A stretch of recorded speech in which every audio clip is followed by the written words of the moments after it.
Hello, hello. My name is Addison. I'm Mackenzie, and we're your co-hosts. Welcome to Silly Religion. Let's get serious. Okay, so for our regular viewers, you might have been like, that's not how the intro goes. You're supposed to be silly. And to that we say, today is a little different. It's educational. We are a semi-educational podcast. And today's going to be majority educational. Hopefully. It has research. Yeah. I mean, all of them have research, but this is like real research.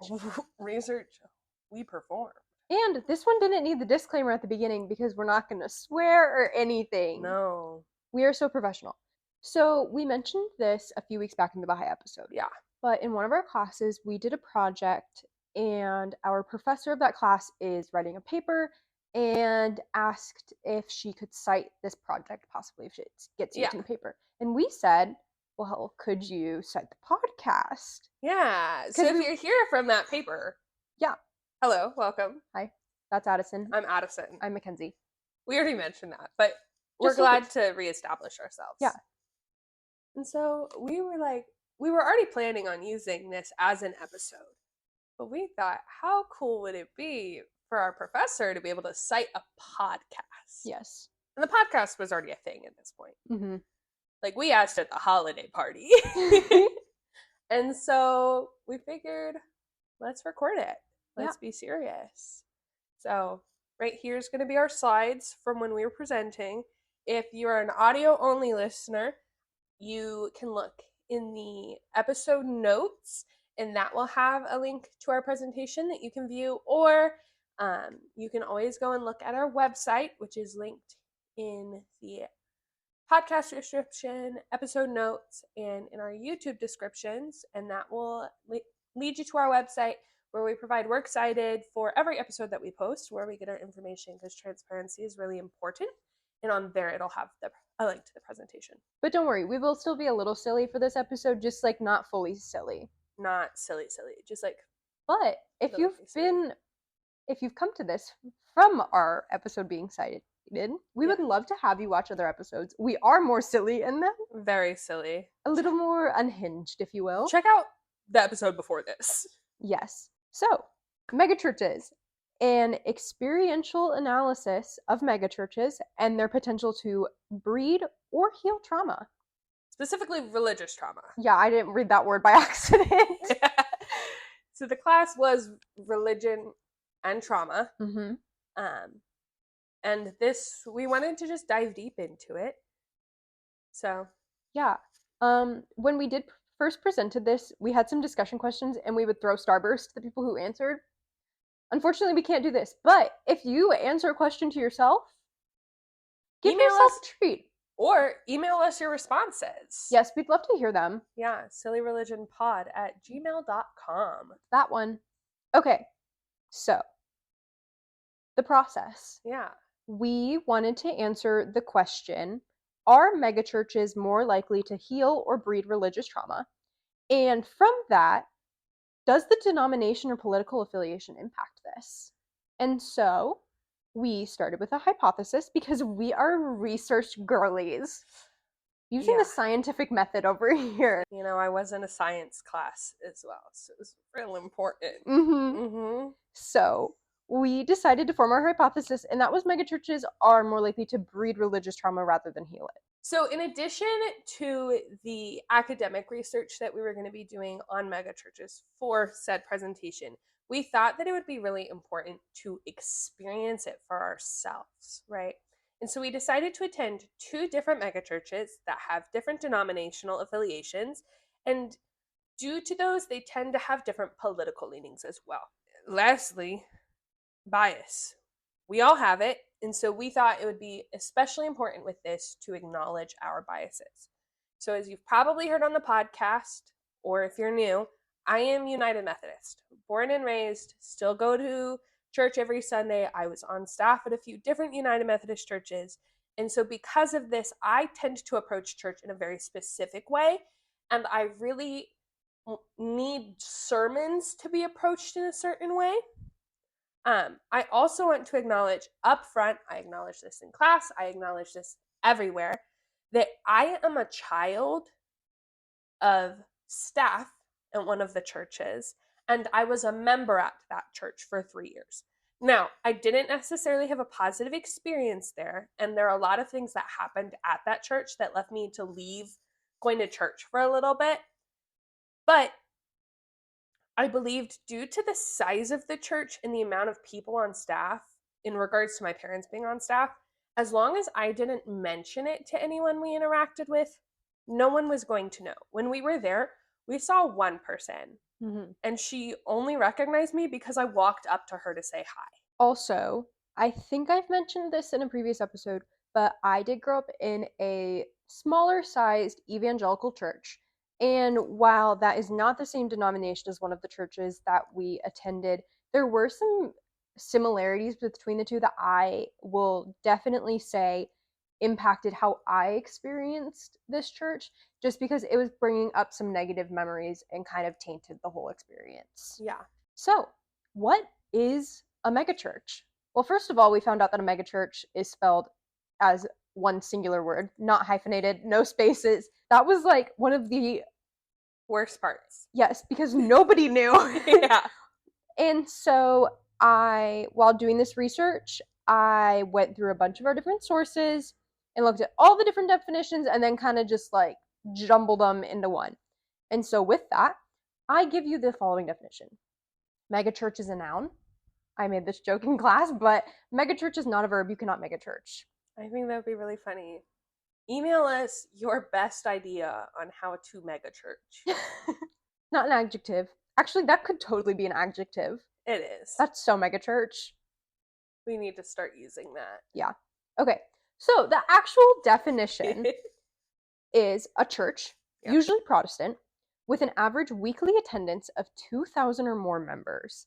They are often known for being typically conservative in teachings, offering other features such as educational programs and social activities, and feature a marketing-based approach to their congregation. Which just fascinates me. Like the marketing-based approach. I think that gives me the biggest ick. Yeah. You're like, I am a number. Yeah, it definitely felt that way when I was a member of one. Because, well, I was in a small group, and one of the leaders in our group me every week would tag the people who weren't there and said, "Oh, we missed you." I was never tagged. Well, anyways, brief history lesson on megachurches. The concept of megachurches was established in the mid-19th century, with the first large church space being built in 1861 in London, England. Which everyone's like, megachurches are a new concept. Megachurches are new. They're the most new religion. They're also like, megachurches are so American. Yeah. Well, 1861 England. Surprise, surprise. Yeah. So in the United States, the first worship space that would allow for a megachurch was the Angelus Temple, which was built in 1923. This building had a 5,300 seat auditorium, is located in Los Angeles, and was led by Amy Semple McPherson, whom at the time was the most publicized Protestant evangelist. Got it right this time. When we presented this project, Addison could not say the word evangelist for the life of her. No. Also, I would love to think that I am decently smart. Yeah. I cannot imagine 5,300 people. Like, when you say you could fit 5,300 people, I don't know how much that is. I just cannot conceptualize numbers of people past, like, 8. How many is 5,300? Google the United Wireless Arena. Okay. You see it full of people? Mm-hmm. That's a lot of people, actually. Yeah. A study by Hartford Institute for Religious Research, published in 2020, found that 70% of American megachurches had a multi-site network and an average of 7.6 services per weekend. Both congregations fit that. They were multi-site. Yes. I don't know how many services they average. More than one. More than one. Because we only went to one location each. Yes. And the amount of services varies by location.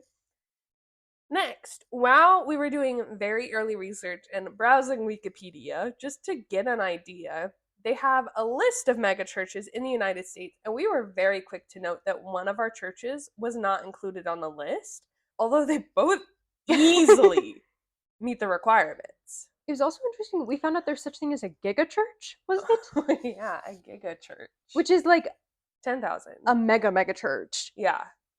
That being said, regarding the Wikipedia article, an outdated article written before 2013, there wasn't a specific date on it, by Hartford Institute for Religious Research, put both of them. So where did we go?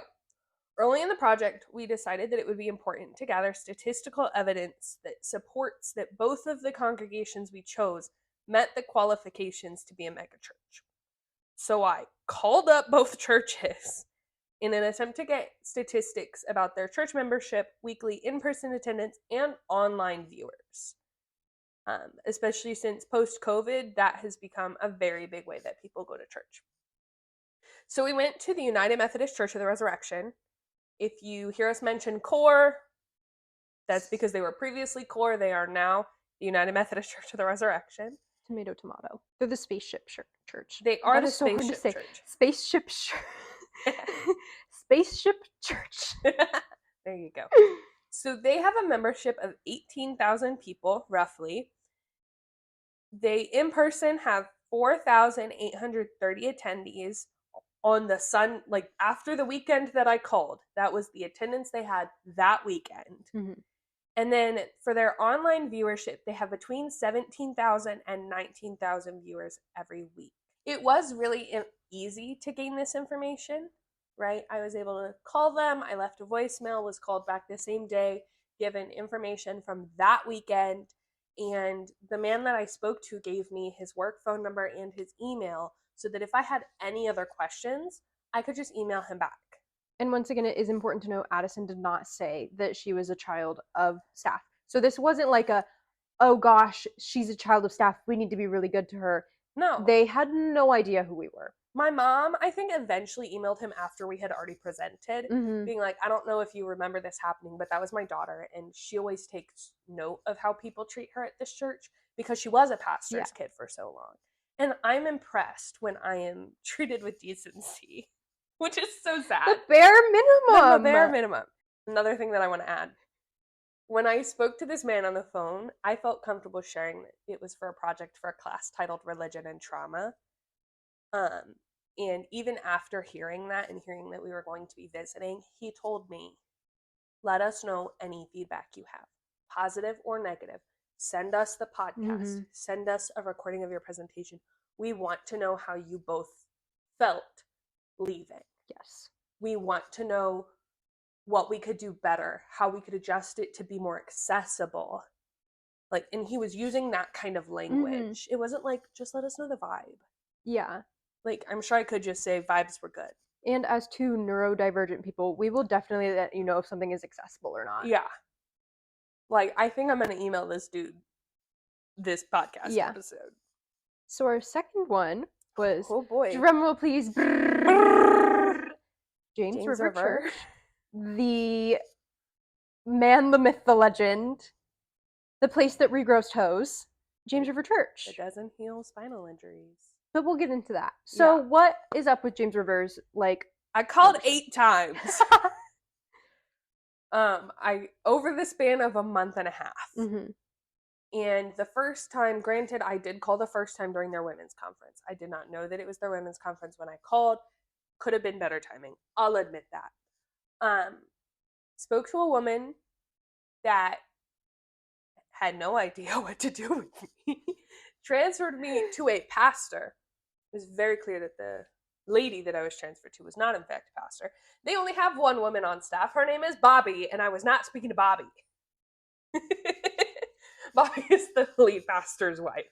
Her name's on the internet. And that is not who we were able to talk to. No. And so she said that she would try to, get me the clearance to have this information. They can't give the information out for their members' safety. Mind you, we were only asking for membership numbers. Yeah. We weren't asking for... I get that. If I emailed her saying, can I have the blueprints to your building? Or it does so-and-so go here? Yeah. But it was just simply vaguely, could you give us a rough estimate of what you're, the number just for a project? Yeah. I do want to say for that, those interactions, I did say that it was for a course titled Religion in America. Mm-hmm. I had taken it previously with this same professor that we were enrolled with, and I knew that if it came down to it, and for some reason they emailed the professor saying, "Is this student actually doing this project?"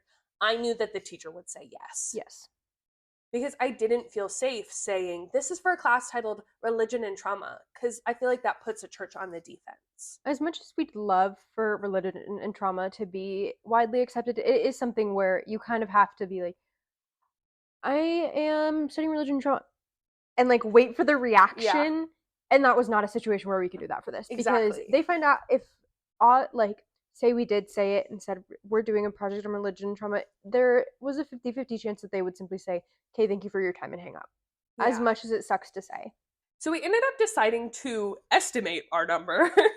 We mathed it. We mathed it.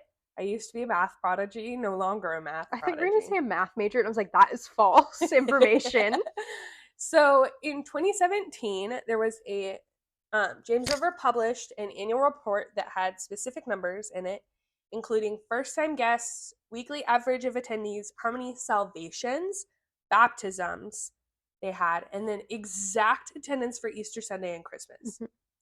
I do want to point out, after having attended, I don't know how they get accurate numbers. No idea. There were like check-in stations, but they were like voluntary. Like, they were also like clearly advertised for new people.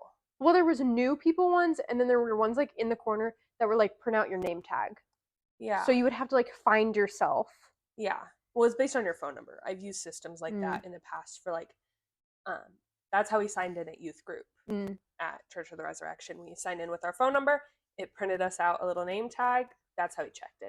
And I think systems like that can be really effective. My church was so small that name tags were just posted on the wall every week and you went and grabbed it. That's how my mom's is.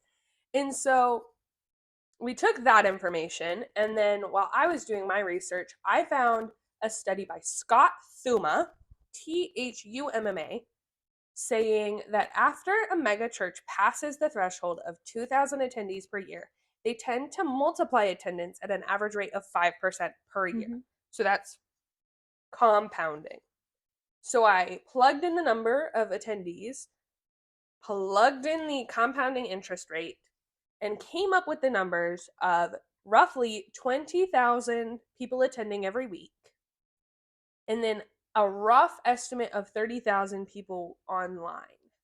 Now, we do want to say that does not account for the fact that we had a global pandemic within the 5 years, right? Church of the Resurrection, because we were able to get accurate numbers, does account for that loss, does account for membership not attending, that kind of thing. And so because of this, and the earlier mentioned articles by Hartford that show both, they were founded in the same year. 1 year apart. They were founded 1 year apart. And during the pre-2013 article, James River only had 50 more attendees than Church of the Resurrection did. And so I'm presenting you this information to say, I struggle to tell you that these numbers I'm presenting for James River are 100% accurate. Yeah. Just because it is an estimation on an outdated fact, and I was unable to get any information from them at all. Yeah. So for this part, we did a little experiment that we can just like quickly run through. Once again, if you want to like let us know what your thoughts and feelings were, you can email us. But we took pictures of the inside of James River and the inside of Core. And what we did was we showed our class these two images. So the first one and the second one. Ooh, ah. Yeah. And we're really struggling because obviously we do not have them floating here. We have the presentation and our speaker's notes pulled up on our laptop. And we're just gesturing towards the wall. So, the two pictures. So then we asked the class, which church is which? Why do you think that? And honestly, a lot of the class guessed correctly. Yeah. The top one is inside James River and the bottom one is inside Core. There were some various reasonings. Someone said that the chairs looked more expensive. Yes. Other ones, one person mentioned the stained glass feeling a little bit more traditional, which led them to believe that it was Core.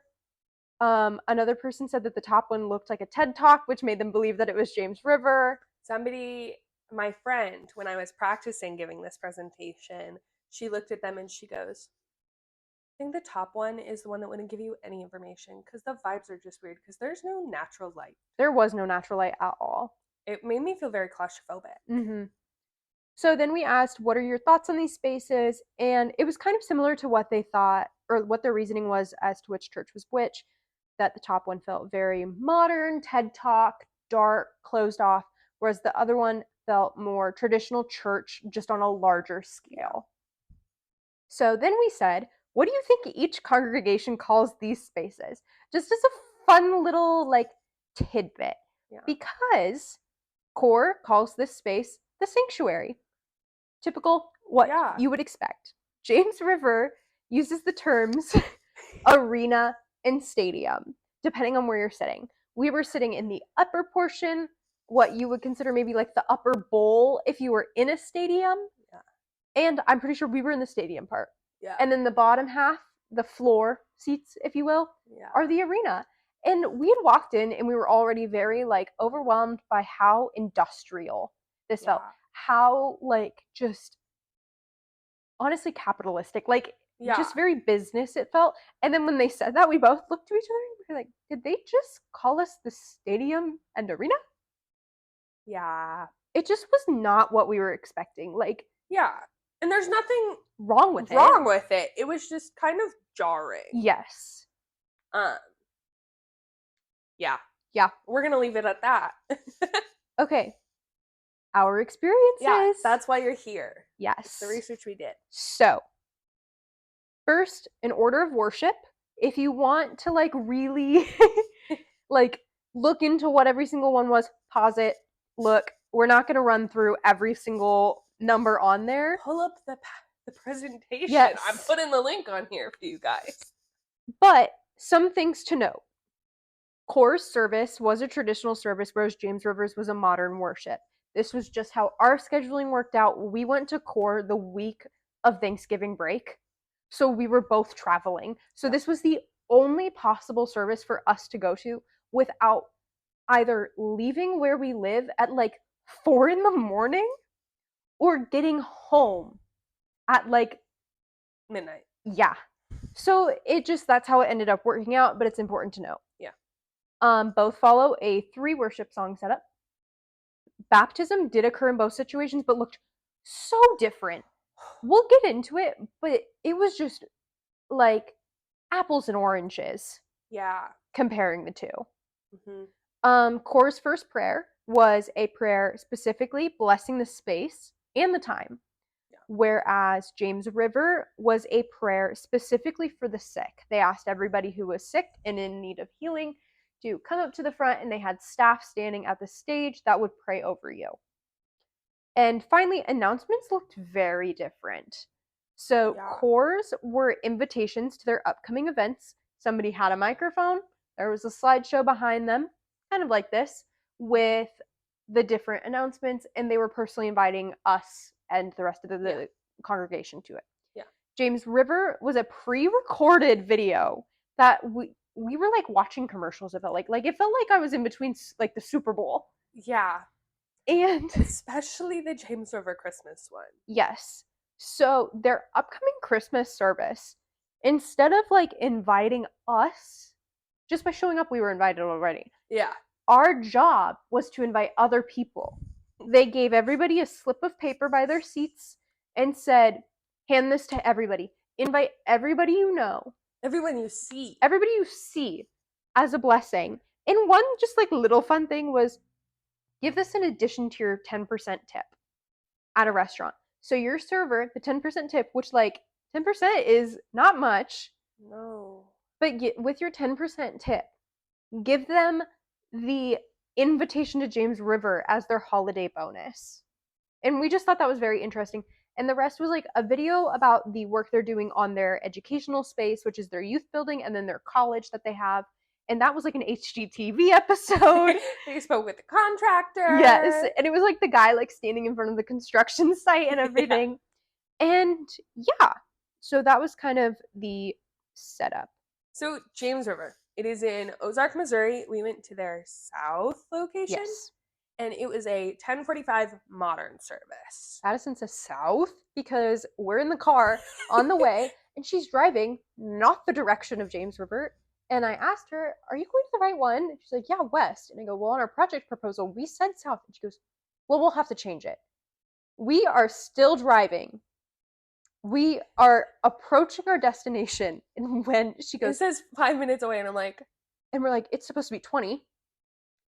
And that's when Addison realizes she goofed up. We I did goof were, in up. fact, supposed to go to the south location in a very in a direction very different from where we were going. In a different town. Yes.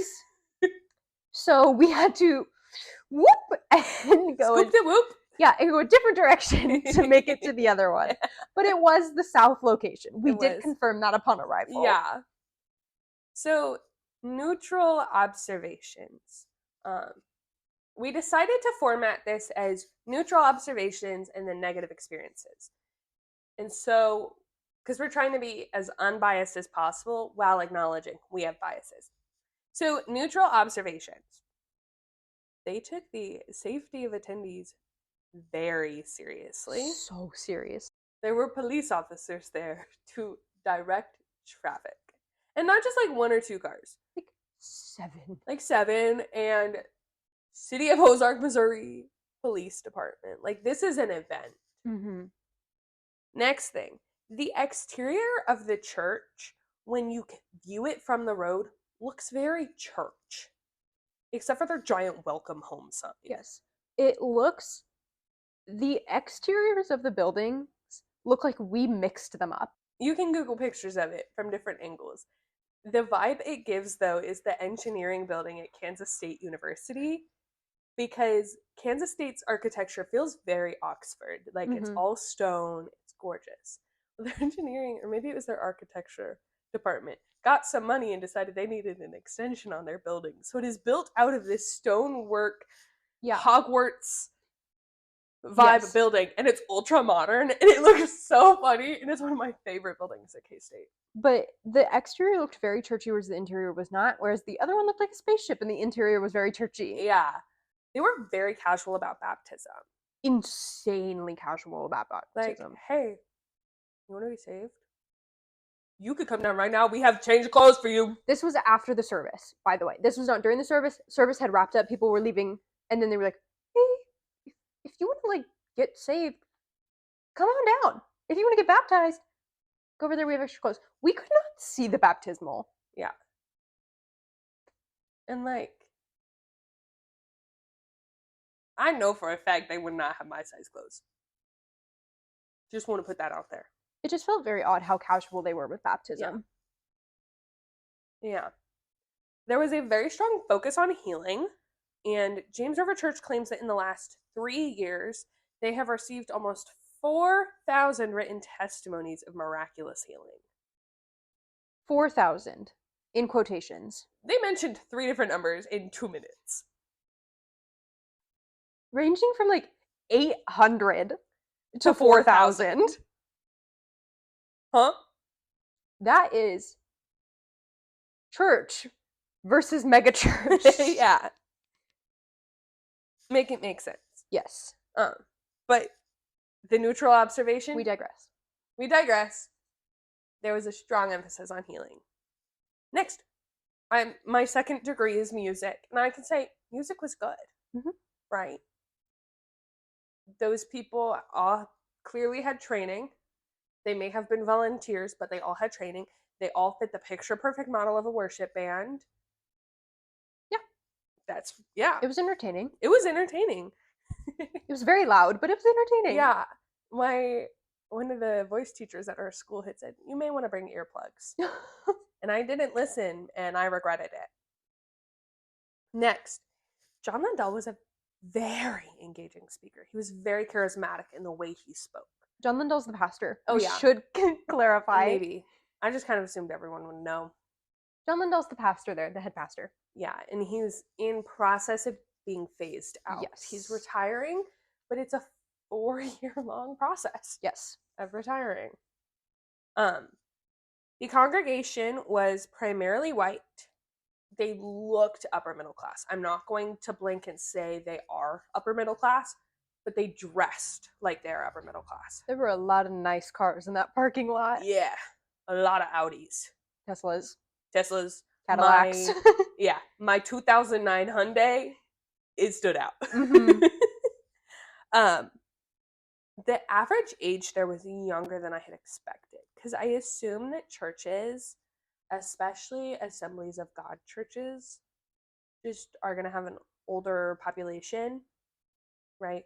Like, think parents, like our parents' age. Also, like anybody I've talked to, they are not really receptive. Our age, at least, are not really receptive to what James River really like puts out there. Like Yeah. they're like, "Oh, miraculous healing!" Like, haha, that's so stupid. So when we saw all those young people, I was like, "Where is this coming from?" Because I've never met somebody our age that is like openly receptive to this, and that's who we were I've surrounded met by. two. Like we live in the Bible Belt, and Yeah. So they have their own schooling program. They have a pre-K through first grade, preschool, elementary school, schooling program. daycare. I don't know what it's technically Yeah. considered. There wasn't very clear Educational information. services. Yeah, educational services, pre-K through first grade. And then they also have James River College, which started, there's an interesting history to it. I'm not going to go into it. Look into it yourself. It's interesting. Yes. It is currently through Evangel University, and the only degree that they offer is an associate's in leadership. Yes. And so, yeah, that's just neutral. They have 4 cafes throughout the building. One in each corner. One in each corner.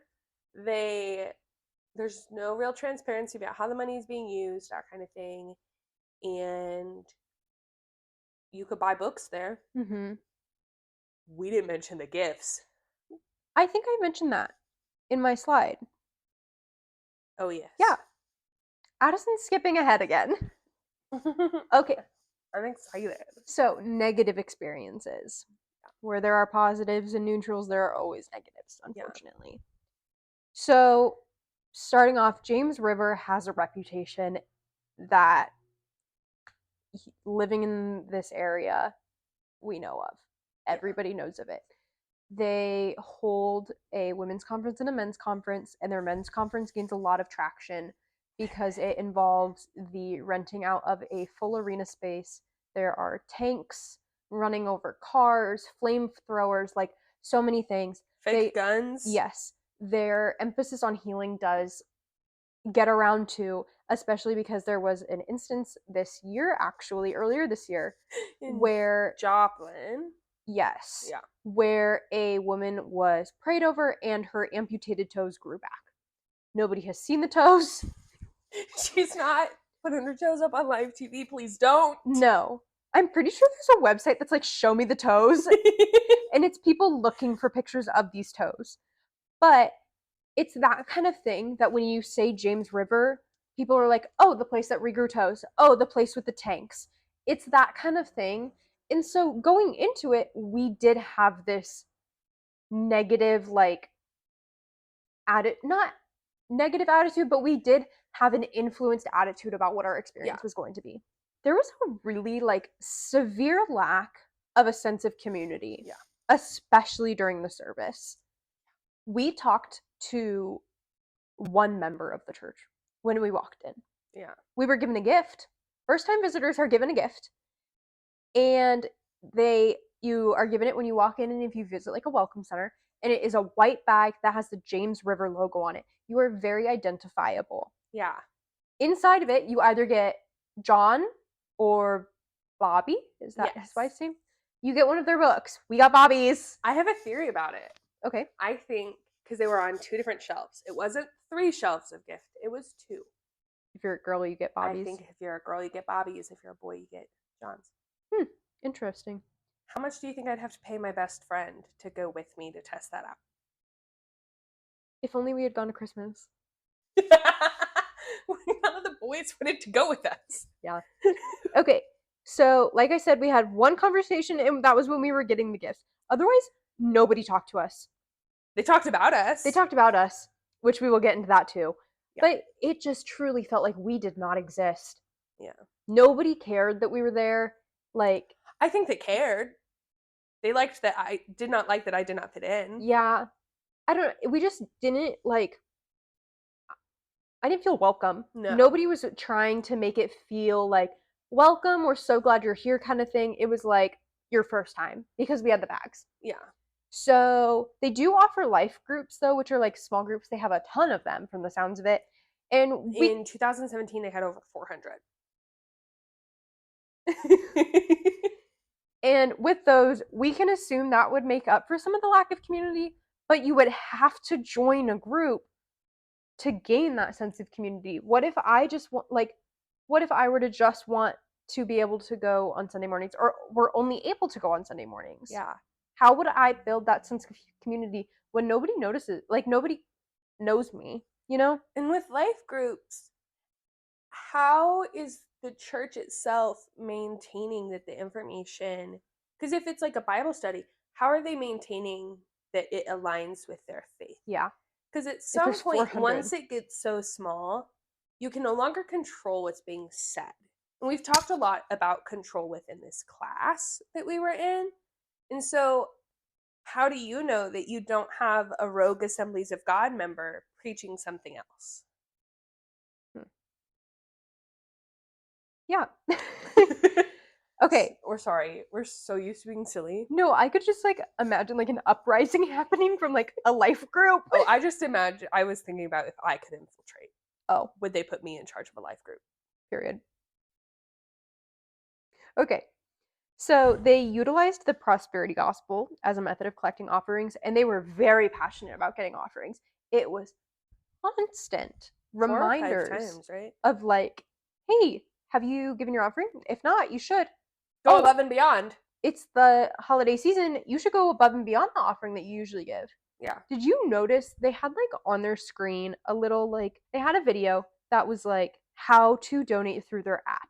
Mm-hmm. And in the example, their donations, there was not a single donation under $150. Mm-hmm. And I was like, y'all, Mm-hmm. not many people can be offering. I'm like $800 a month. Yeah. That's a lot of money. Full disclosure. They brought up offering many times. The week before was their season of giving special offering. Mm-hmm. They were not disclosing where the money was going, but it was their special offering. It coincided with what they have as new visitor like welcome week. Mm-hmm. And the purpose of that week is to have like to invite all your friends to come in, and then they have a brunch for first time visitors afterwards. And so they are having this special offering coincide with when you're supposed to invite people. Yeah. Which just feels icky. Yeah, like don't pressure people you don't know into giving you money. Like that's not a coincidence. No. Next up, the sermon itself was confusing. Yeah. And it was about Elisha. Good job. I did it. Yay. I did it. My J noises sound like sh noises, and so I tried really hard. You did great. And the concept of personal prophecy. Yeah. Glitter noises. And so throughout this sermon, you looked like you had something to say. Would you like to say something? I do. Yes. Elisha, for those who don't know, is in 2 Kings chapter 8. Old Testament. Old Testament. Yes. Anything else? You were just like... Continue what you're going to say, and then I'll say the second half of it. So, throughout this sermon, John Lindell spent most of the time in the New Testament. The writings of Paul. There were also multiple times in which he denounced the Old Testament, saying things such as, we are not part of the Old Covenant, we are the new covenant. Many times. So many times. Like, we were sitting there and we're like, was this not about the Old Testament? And also, like, it is my firm belief that if you are Christian, you have to respect the Old Testament and Judaism the same way you respect the earth. She is our mother. We would not be here without her. Yeah. But it was just very anti-Old Testament, like, just odd. It was very like, we aren't like other churches, we're the New Testament only, like, kind of thing. Just like, ugh. And so he also constantly switched between using different versions of the Bible. Yeah. So on his little thingy, his little screen. Yeah, he had a TV screen. We'll get more into this, but it was a TV screen with his notes on it on the stage. And on it, in little tiny letters next to the verses, they would say which one it was. But he did not say when he was switching. You had to be able to read the screen and be paying attention. That is what I looked like. Be paying attention to notice if he was using NIV, NKJV, ESV, or NLT. There were maybe 3 times that they talked about if the change was occurring. Like, he'd be like, or in ESV, this. But other times it was switching between verses. And it was usually when he was mentioning the change, it was saying, this is what I am, like, this is the Bible verse I am choosing to use. But in this version, it says this word instead of this. Yes. But other times it was just completely switching without recognition. And we both kind of took this as you are cherry picking. Yeah, it felt cherry picking. Like, you would only need to switch the versions if you needed it to fit what you were saying, kind of thing. And it just kind of, like, took you out of it. You'd be trying to focus and you're like, oh wait, we've moved to a different Bible. And when he walked on stage, I, like, first was like, he's not carrying a Bible. That's kind of weird. Then I realized it's because if he was carrying a Bible to read out of, he would have to bring 5 different Bibles in, like, a messenger bag. John Lindell walks on stage. A trapper keeper. Okay. This is a serious episode, not a silly episode. A little silly. No. Un peu. A little. Chiquito. Okay, so also, we mentioned accessibility. We're both neurodivergent. Yeah. Worship especially was very uncomfortable. It was very overstimulating. There were flashing lights. The music was very loud. And we both just became very overstimulated within the first 15 minutes of being there. Which, when the entire service lasts an hour and 15 minutes, that's not a very far ways to make it in before being like, I need to plug my ears. I need to do chicken fingers to calm down. I was plugging my ears. Yes. It was insanely loud, insanely bright, just so overwhelming. It was a concert. Yes. I was not there for a concert. No. And we were towards the back. We were in the back quarter of the space. And it was still that loud and overwhelming that we both were like, oh my gosh, how are we going to make it through the rest of this? Yeah. Another thing with accessibility, if you are not watching the video and you are on Spotify and have never seen me before, I have glasses. Even with them, I can't see. You need to update that prescription, girl. Yes, I do. But with that, John, the way he presented his information was there was a TV screen on the stage that he was reading off of. And then the projection screens on either side of the stage showed the video, a live video of him pointing at the TV. So it was not the words blown up. Yeah. Because of this, they also had, I want to point out, they have huge screens. Yes. In the back that they used during worship with all the words on it. They could have done this. I could not read what was on the screens. I had to write down everything. Addison had to write everything down, and then I had to go back and watch it on YouTube just to get the point because I could not see, like, what the screen was saying. Yeah. Because it was a black screen with, like, white Arial font on it. Yeah. Good choice of font. Yeah. But when the whole screen is filled with words too, it just was not accessible. Not at all. So that kind of sucked. Also, one other thing was that at the end of the service, John was praying, and all of a sudden, every member around us stood up, raised their right hand in the air. Like this. We do want to be clear. It was like hand if you can't bent. See us. Hand was bent at the wrist. Yeah. And recited the same prayer word for word. None of this was cued. None of it was written on the screen. We had no idea what was going on, and this felt so exclusive. As we sat there and were so confused, we stood up. I put my hand up. Yeah, to try to fit in, but we had no idea what was going on. Yeah. It was written nowhere. What else? Nepotism. John's little boys, Brendan, and the other one, we don't know his name. feel like it's Jason. It's probably not Jason, but he looked like a Jason. In his khaki joggers. No, Brandon was the one wearing khaki No. joggers. Yes. Yes. Okay. The other one was the one in the HGTV video. Oh. So, his sons are both executive pastors, and they will be taking over as co-lead pastors of the church in 2027. Mm-hmm. They have a daughter that Addison learned about 2 weeks after we attended the church. I found this out the day of our presentation. Yeah. Like, I was astounded. Yes, the daughter. They don't mention her on anything. She's mentioned in one sentence on their website. Yeah. But it's just very much like nepotism. Like, they are the children. That's the word. The child's, yeah. They're the childs of the head pastor, and so they get to take over. It's not a hiring process. It is a hierarchy and nepotism. Yeah. Which leads me to the patriarchy and hierarchy. John was put on a pedestal. Yeah. You did not call him John. We're breaking rules. We are Rule so breakers. rebellious. It was Pastor John. Nobody called him anything else. It was Pastor John. And Pastor John, like, was a, God figure. Yeah. In a way. Like, he was idolized. Mm-hmm. And so were men. As we mentioned, when we called, they told us they were going to put us on Boom the Pastor. They gave us a woman. I think she was his assistant. His assistant? Like, I'm not going to discredit her. She did nothing wrong to me specifically. She was very kind. They just told us wrong information. They said, you're going to be speaking with one of the pastors. Yes. Us taking notes was not taken well. We were writing notes. I was writing in a notebook. Addison was writing on her iPad, but her iPad was dimmed, so, like, it wasn't that noticeable. It was on the lowest brightness. I was writing blind, guys. People were staring at us, and at one point, the people next to us go, they're writing things.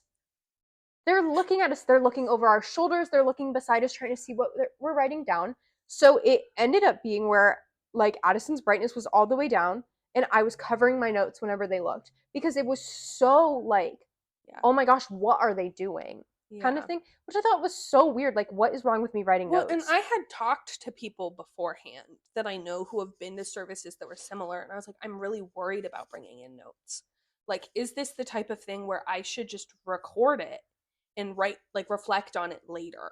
And they were like, oh no, you'll be fine. There will be, like, I was told there will be men who bring notebooks to take notes on. I did not see a single notebook there. I didn't see a single. I was gonna say I didn't see a single man. We saw many men. There was so many men. Okay. Too many men. Also, we did not feel comfortable attending the service, even after altering our appearances to align more with what we anticipated the environment would favor.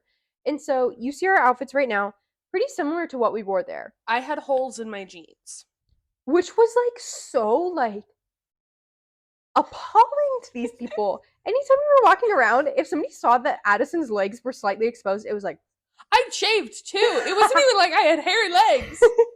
Did I shave just the spots where the holes were? Yeah. And they weren't even like, you can see my skin ripped jeans. Yeah. They were like classy old navy ripped jeans. But there were other people in, like, pajamas. Yeah. But we both wore jeans, nice tops. We covered our tattoos.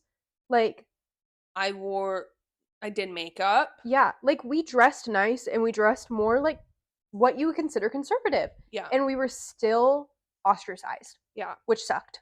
I will say one thing. I had a mental breakdown. She texted me. I felt so bad. So we leave, and I'm doing okay. I'm like, that was a little overwhelming. I'm feeling overstimulated. Yeah. I'm going to go get McDonald's. I'll be fine. I'm in the drive-thru for McDonald's. My Sprite. No, it was a Coke. My Diet Coke. My Sprite? My Diet Coke spills a little on my jeans. Full waterworks. I don't cry. I'm not a person who really cries. Full waterworks in the car, like, hyperventilating. Yeah. And you might be like, Mackenzie, why are you crying over a Diet Coke? It was not the Diet Coke. It was just that I was so overwhelmed from this experience. Go home. Cry while I eat my McChicken sandwich on my island, as my partner is like, are you okay? And I just cry while she hugged me. I then proceeded to lay down and slip in and out of sleep from about 1 p.m. to 5:30 when I had Yeah. to go to a meeting for my sorority. Yeah. This experience that lasted maybe 2 hours Mhm. took such a mental toll on me that I like could not function. Yeah. I do want to just say, if you see us looking around at the floor, we're not going insane. My roommate's cat has decided to join us. Say hello to Clementine. I don't think they can see her. You can still say hello. She's trying to get Addison's Sprite. But yeah, I did think that was something to mention. Yeah. I texted Addison and I was like, POV, I am not okay. Yeah. I felt bad because I kind of felt like it was my fault. Like, I acknowledge it wasn't, It definitely was not. but I was the one that was like, what if we went to the churches? Mm-hmm. But no, I survived. I'm here. Yeah. So, the second church, United Methodist Church of the Resurrection. We went to their Leawood campus, which is 2 miles away from Travis Kelsey's house. His new house. His new house. 11 a.m. traditional service. Yes. And I do just want to note here, because of the bias that I will naturally have towards this church because of the fact that my parents are on staff and because denominationally we are the same, I focused during the service on note taking about the sermon and writing down specific things that happened. I was in charge of the vibes. She was in charge of the vibes because I should not be trusted, because I'll be like, I love the vibes, this place is great. So, neutral observations. The service began with a stand and greet. That is what they call it. And where we were told to stand and greet people and ask them what their plans were for Thanksgiving. The people behind us were hilarious. Yes, we would not have met them if otherwise. I think it was their first time there as well. They were so funny. And this lady like gasped at the same time. Yes. This helped with like a feeling of connection. Like we sat down, I was feeling a little overwhelmed. There were a lot of people, new environment. But the moment that happened, I was like, oh, okay. There's other people. Like I've talked with people. Like it just kind of like broke the ice. Yeah. And so that was just really nice and did like promote like a like bestie feeling. And when you attend that church long, like over time, they do encourage you to sit in the same section every time. Maybe not the same exact seats, but the same section, so that at the same service, you're surrounded by the same people. And so you can kind of have that like life group feeling within the actual service. Like when my family attended on Sundays at 5 p.m., we sat around the same people every week for 3 years. It's giving in Mean Girls the like map of the cafeteria. Yeah. Yep. Okay, so baptism at this church looked very, very different. Yes. It was liturgy based and took a much more traditional approach. Yeah. For our friends that are not academics, do you want to explain like liturgy? Yeah, so liturgy Liturgy? Liturgy is the words written to be a part of a service. Addison is up and moving. You can see me from right here. You get the up close and personal view with Addison. So this is the United Methodist hymnal, and in the hymnal is where we have our liturgy. There's also a book of worship, like baptismal covenant. So he reads through this, and so the script is going to be the same at every United Methodist baptism you go to. Yes. So the baptism was liturgy based, took a much more traditional approach. It was part of the service instead of an afterthought. There was time taken out to focus on this. And this was when Addison made a friend because the baby came out and she was an adorable baby. And Addison and this girl behind us both go, oh, a baby! The baby was so cute. She was not really feeling it. No. She didn't cry though. She didn't cry. So slay girly. She held it together. Yes. Let's see here. They had a prayer for peace rather than a prayer for healing, which we thought was interesting. They directly acknowledged the existence of anti-Semitism, Islamophobia, mental illness, and suicide, which just like the bare minimum. But we did think that was really important and like really nice. Like I think that is something that, depending on your views, like that's a quick way to know if you belong in this specific church or not. Mm-hmm. Adam Hamilton, the pastor, was very engaging, and he used a more educational method of getting his information across. So this looked like the usage of maps, videos, pictures, historical references, All of these to expand on what he was saying. So he was using other materials to further like expand and include more knowledge so you could learn as much as possible. You weren't just relying on him, you had other contexts. The staff and attendees appeared to be much more racially diverse and made up of varying age groups. We did kind of have a question on like, why would this matter? And it's like not that, like, it is important. I was gonna say it's not that important, but it is. Like, we are white, so like we don't really have to worry about that. But there are people who are not white, and I saw one family at James River that was not white. And so having a more diverse church, like, in my mind, means more welcoming. Yeah. I do want to note, Church of the Resurrection felt, like we said, James River felt upper middle class. Church of the Resurrection. Yeah. So much money. Yes. But I also looked up their staff directory, which they had a staff directory. James River does not. You can find my mom on there. But we looked at this. I looked at the staff directory, and it confirmed it that their staff is very racially diverse. And there were so many different age groups. There were teenagers there without parents. They weren't being like forced to go. They were choosing to go. At a traditional service, nonetheless. There was a group of 4 teenage boys all sitting together across from us. But then there were also like old couples or just like not families and stuff like that. Or there were families. Like it was just very like there was a large range in who was there and who were attending. They have their own university, and it is St. Paul's School of Theology. It is an accredited university, but it is not like promoted. It's a separate entity. Because it's not Church of the Resurrection's university necessarily. It's housed on their campus. And so if you want to know more about that, find my mom on the staff directory. They have 2 spring cafes and a bookstore. The cafes fund the ministry program, Sunflower, which before Addison gets into what Sunflower is, this spelling drives me insane. For the people who have not clicked onto the PowerPoint and are just listening for the vibes, it is spelled Sonflower. And I get that there's a reasoning, but it still makes me so mad. Yeah. When she put that on there for the first time, I was like, no. You're like, you spelled that wrong. And I go, no. And I was like, I don't like that. So Sunflower is their day program for special needs adults. It's similar, like, you have to pay money to be a part of it. But, like, my Aunt Laura goes and she gets to bake cookies for Spring Cafe. And they do drama club and music classes. And so it's like, I don't want to call it enrichment time because enrichment time has become a meme. But like, it's time for her to be able to be with peers that are not her caretakers and just like grow. Yes. And I think it's really important that there is a space for special needs adults. Yes. Note taking was taken in a very different way here. It was encouraged. Deep thinking was encouraged.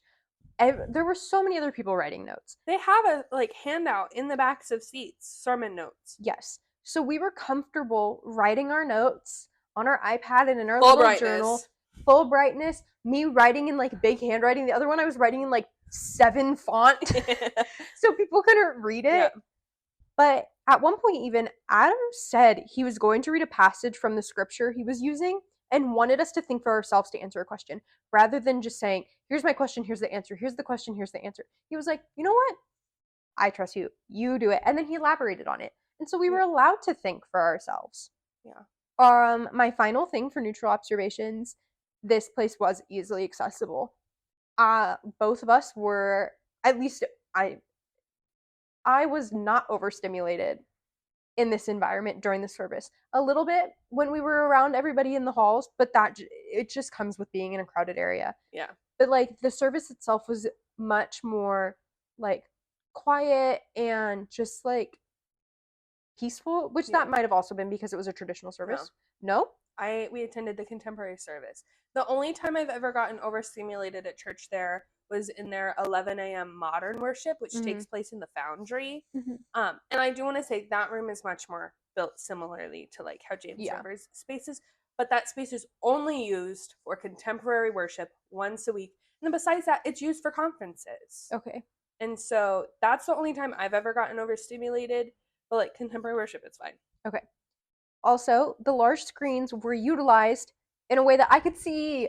I didn't have to ask Addison for help on everything, and it was so nice. We were once again up in We were in the balcony. Yes, we were in the balcony. And so Adam is a little dot of a human. But because of the screens, I was able to read. I was able to see what he was drawing on the maps and actually understand for myself what was going on. I didn't have to, yes, I have glasses. I am nowhere near blind. Yeah. I should not have to rely on somebody else to give me that information. Yeah. So it was nice being able to see, I don't know, it was one of those things where I was like, wow, I'm very privileged in being able to see as much as I can while I was at James River, but it was nice to be able to read the screen. So yeah. Negative experiences. This one is going to be kind of split up just because Addison has some experiences that pertain to this church that unique. come from previous experiences rather than this one service. Yeah. So when we arrived, the building, there are multiple. She was scared. Are so intimidating and just very stereotypical megachurch. When you think megachurch, this is what you think of. When we arrived, I was like, okay, I'm really scared. Yeah. And even when my ride came to pick me up, she was like, this is insane. Which parking lot? Yeah, which parking lot? And I was like, just meet us at Noodles and It was easier to meet at a different location than to find each other at the church. I do recognize that if I had not been with Addison, this situation would have been a lot more stressful. The fact that she knew where to go, knew what was going to happen was a lot better for me, just because it was so big and so overwhelming. I do want to say with that, they do have volunteers outside. So James River, they had go-karts, but you had to go ask the go-kart man for a ride. At Church of the Resurrection, they're just driving around, and they're bigger go-karts. It's not just two go-karts, golf carts. It's not just a 4-person golf cart. No, it has rows. It's like you're at Disney World. And they'll give you a ride to your car. Yeah. So the last thing was, as somebody who grew up in an environment more similar to James River, as I had mentioned, the structured setup was a little anxiety-inducing. I had never been to a church that was liturgy-based and very this is how it's going to go. And so I was terrified of doing something wrong. The only other time I had this experience was when I went to a Catholic church for another school project. And the night before, I cried because I was so scared because I had never been to a Catholic church. And I wiki-how'd how to Catholic Mass. How to Methodist. Yeah. And so I was just really nervous about doing something wrong. Yeah. And once again, I think that would have been a lot worse if you hadn't been there. Just because structure is scary. After experiencing it, it was that was not that bad. But when you it's intimidating. Yes, it's intimidating not knowing what you're going to do because everybody around you knows what they're doing. And so you feel like everybody is just looking at you being like, she's so stupid. Look at her mess this up. She doesn't know the Lord's Prayer. So because I was a member here for 3 years, I do get to provide unique insight because especially with larger churches, sometimes it's hard to get a true experience while just being a first-time visitor. And so even though I am biased in favor of Church of the Resurrection, it's important to note that I did have negative experiences, and they were all based on something that we wouldn't have been able to experience as a first-time visitor. I want to say, I was the perfect United Methodist kid, right? I volunteered in the nursery. I volunteered with Kids Corps. I volunteered with Matthew's ministry. I was in the big church band, in the youth group band. I was a leader of a middle school small group. I was in a high school small group. I'd go to youth group Wednesday nights, Sunday school Sunday morning, church Sunday night. You were PK. You were I was a pastor's kid. You were the pastor's kid. Yeah, I wasn't Adam's kid, but the vibes. I was a good little Christian girl doing. My heart was on fire for Jesus. But with that, even in the small groups, as I've previously mentioned, because of the size, it was really easy to be forgotten. So even in the small groups, because of the size of them, it was hard to get forgotten. It was easy to be forgotten. It was hard to be forgotten because I'm so memorable because I'm such a perfect I'm a memorable person. And I was forgotten. Make that make sense. Also, it was expensive to be fully involved. The retreats cost about $300 per trip. And like they had funding, but I don't know if it's because I was a child of a staff member or my mom's pride. We did not apply for the funding. Yeah. Um, Also, in the youth ministry itself, their staff was constantly changing because people were using it as a stepping stone to get into a different area of ministry. Yeah. Right? So, like, the leader that was there when I started my sophomore year, one left to go to master's school, which, like, you know what? I'm okay. She's doing great. I'm still in contact with her. We Snapchat. But the other leader, he left to go to young adult ministry. Then we had one who left to go do congregational care.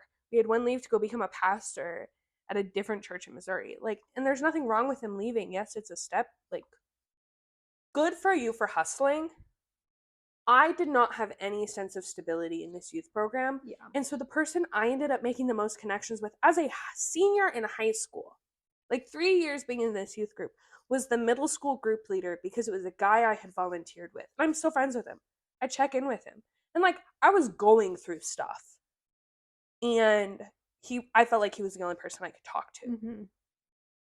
That being said, because I'm posting this link on Facebook, if you are one of my previous youth pastors, I do still really appreciate and love you.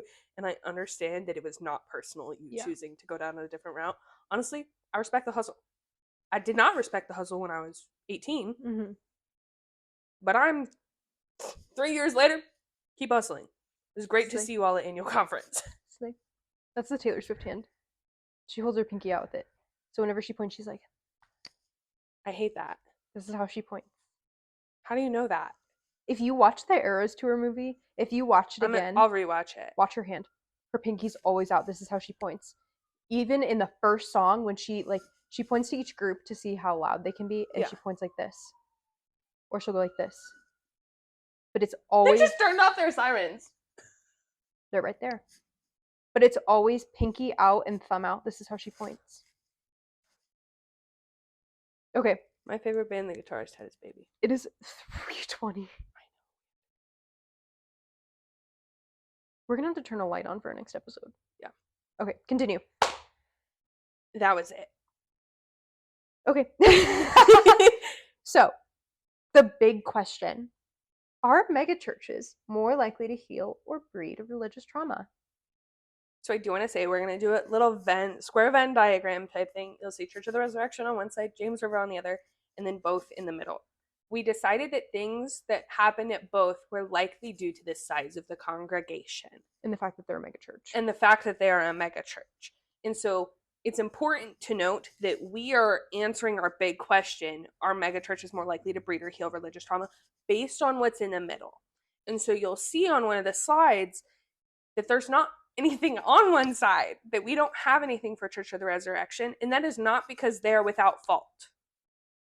It's simply because their faults are that they're a megachurch. Yeah. There was nothing specific about that experience besides what's listed in the middle that answers this question. And so if we're trying our best to be neutral, that's why I'm disclosing this. Yes. Okay.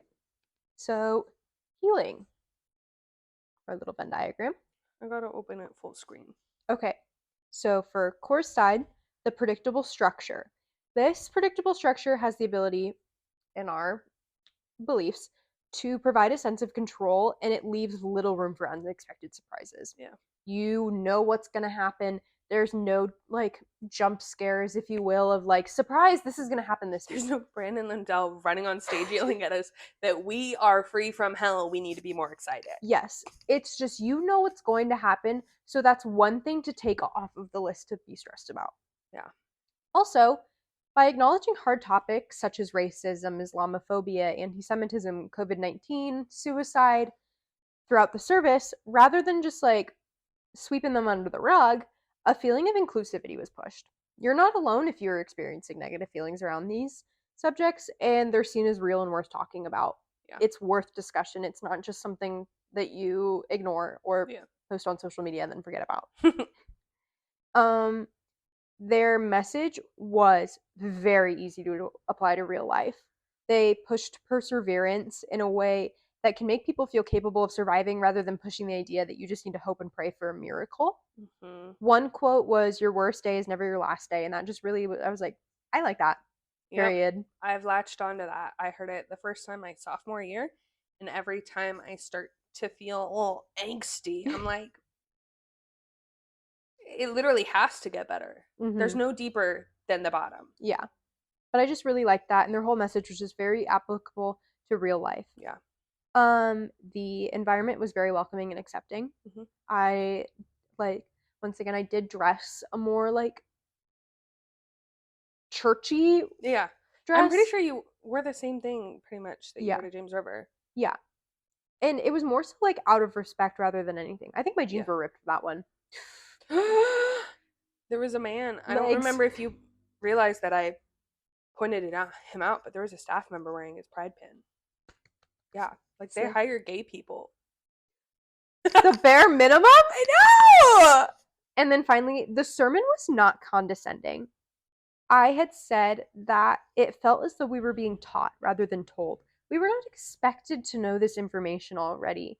We were given a quick synopsis of what happened the week before, and everything was taught in a way that, like, it felt as though if you had questions, you could easily find somebody to ask them later. Yeah. Whereas at James River, it felt very much like you should already know this and we're just like reviewing it kind of thing. Yeah. And we felt like we were being told the information rather than taught it. It felt like a TED Talk. Yes. So, healing things from both. There were so many opportunities to get connected, and it's more than you would find in like a regular sized church. My church that I currently go to has about 200 weekly attendees, and we have like a few small groups, but the big ones are old men eating out. They used to be retired old men eating out. No, just old men.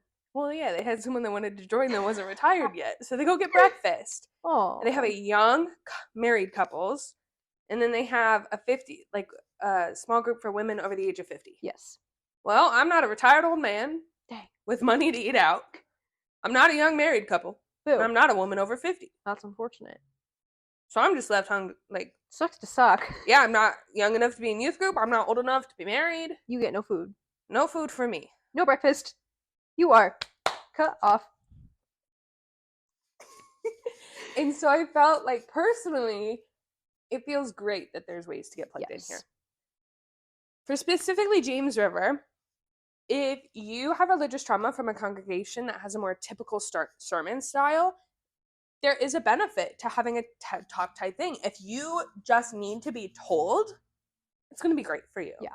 And so even though it wasn't necessarily what we wanted or needed out of this situation, it could be what someone wants or needs. Also, it can lead to a maybe I could be healed too mentality, which can provide hope. Not for everyone, but there's potential for hope there. So next, breeding trauma. We have nothing. There's nada on core. Zip zilch zero. Because like I mentioned previously, there wasn't anything specifically about that we feel like could, like maybe you fall off the balcony. Physical trauma. But there was nothing specifically a part of that service that didn't also happen at James River. I got rained on. That kind of sucks. Boo-hoo. That didn't specifically also happen at James River that we feel like could have bred trauma. That being said, what happened at both, right? Because of this size, there was a lack of importance and connection within the congregation. Mm-hmm. If you didn't know people, you didn't know people. I knew nobody. You know nobody, either. Right? I knew mostly nobody. Mm-hmm. I knew 2 people at Church of the Resurrection. Right? Next, if you had a similar experience as it was to the past, that could bring up trauma. Similarly to how, like, I freak out when I see red trucks now, right? Like, it's not going to magically heal trauma if it's something similar to the trauma you had. If anything, it may make it worse. Large crowd anxiety. Oh my goodness. Oh boy, I'm really glad that my church only has 200 people. Yeah. That's it. Not really. Lastly, there's a feeling of being seen but not known. Or like I was a PK. Mhm. I did everything. But it didn't really feel like anyone except that one middle school youth leader really knew me. Yeah. And that was hard being a member.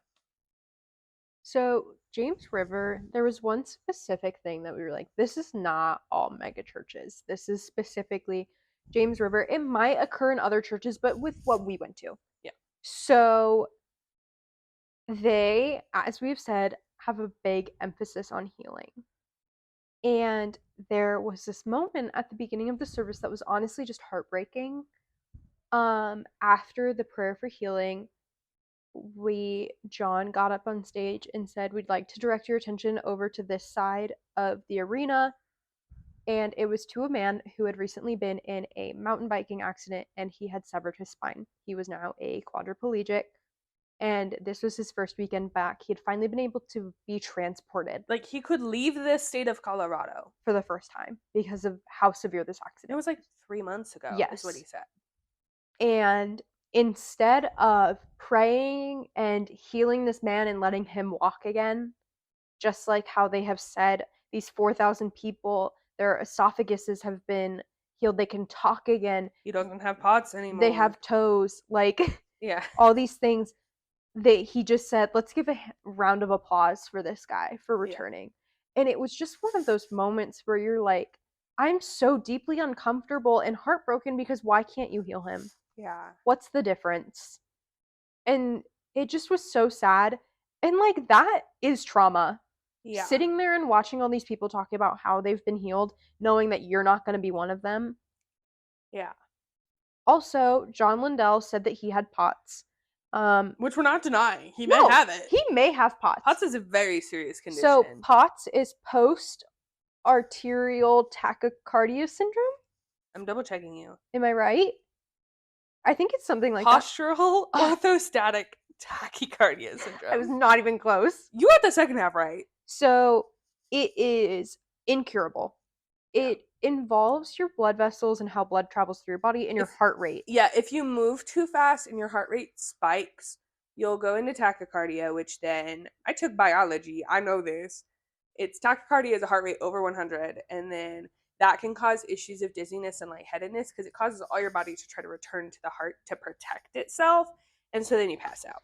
So he was talking about how he like passed out like during sermons and stuff, but then they found out that it was actually a demonic possession for his role in the upcoming Great Awakening. And so him and his friends and close family fasted and prayed for 30 days, and on the 30th day he was healed.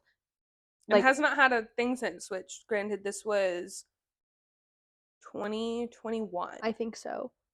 2 years ago. Yeah. So it's just like, so he was able to be healed from this like incurable heart condition, but this man can't be cured from his incurable spinal like issue. During our presentation, this is when I made a joke that maybe they were staring at me because they had never seen a fat person before because I couldn't be cured from my fatness. So we said that this can lead to questions of why am I not being healed and did I do something to deserve this punishment? Like, if you go up there every week and ask to be prayed upon and you don't get better, that's not going to feel good. You are going to feel like, what I would assume is you're going to feel like it's your fault. Yeah. Because you see all these other people around you being healed and saying they've been healed and submitting these written testimonies, and you're over in the corner like, I'm suffering every day. Yeah. Why doesn't God love me enough to like heal me? Yeah. That kind of thing. Also, they didn't talk about mental health conditions, so I'm like, can they heal my OCD? Please do. Can they heal my anxiety? Like all of that. Yeah. I'll become Assemblies of God. I'd do it. If you could make me never be anxious and not have ADHD, I'd do it. But we just said that like this idea of why am I not being healed? Did I do something to deserve this? Could definitely breed a lot of trauma in a person. Well, it's like that why they're not talking about their daughter because she's 30 and unmarried. Yeah. Like, why doesn't how is she, this is punishment. What has she done to not be married yet? So our overall assessment is that megachurches are more likely to breed religious trauma as opposed to healing it. Yeah. If you have any questions about our information or research or have something you think would be interesting for this podcast, email us at sillyreligionpod@gmail.com. Yeah. Yeah. So, I kind of don't want to do the outro because it's kind of just depresso right now. anyways, that was definitely a more serious episode. We will be back to our regularly scheduled silliness Oh, yeah. in our next episode, but you don't Yeah. get to find out what it is until it comes out. Good, because we don't have it planned. We hope you had a great new year. Yeah, happy and- holidays. If you celebrate any of the holidays, we're posting the link to the presentation at the end of it. There are some discussion questions. If you want to answer those, email us. We'd love to hear. Comment on the YouTube. Like, Yeah. we want to know your opinions, your feelings. Like, this is a really hard topic, and we do think it's important to talk about hard topics. And if you disagree, we are so open to hearing that. We'd love to hear your disagreements. Like, honestly, in like 30 seconds, when it gets to that outro disclaimers, listen to that. We give you all of our information so that you Yes. can contact us. So, thanks for listening, You have a great week. and stay silly.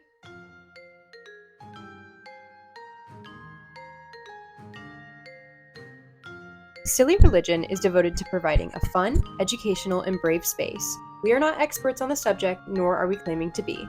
If something we said during this episode was offensive, incorrect, or just wasn't the vibe, please do not hesitate to reach out to us. If you loved the episode, want to work with us, or just say hey, we would also love to hear from you. You can email us at sillyreligionpod@gmail.com. You can also leave a review and feedback on the podcasting platform of your choice. Silly Religion is written and produced by Addison McCarty and Mackenzie Slump. Editing and graphics are done by Addison McCarty. Closed captioning is provided by Mackenzie Slump. Vibes are provided by the Adderall Shortage. Music is by ScottHolmesMusic.com.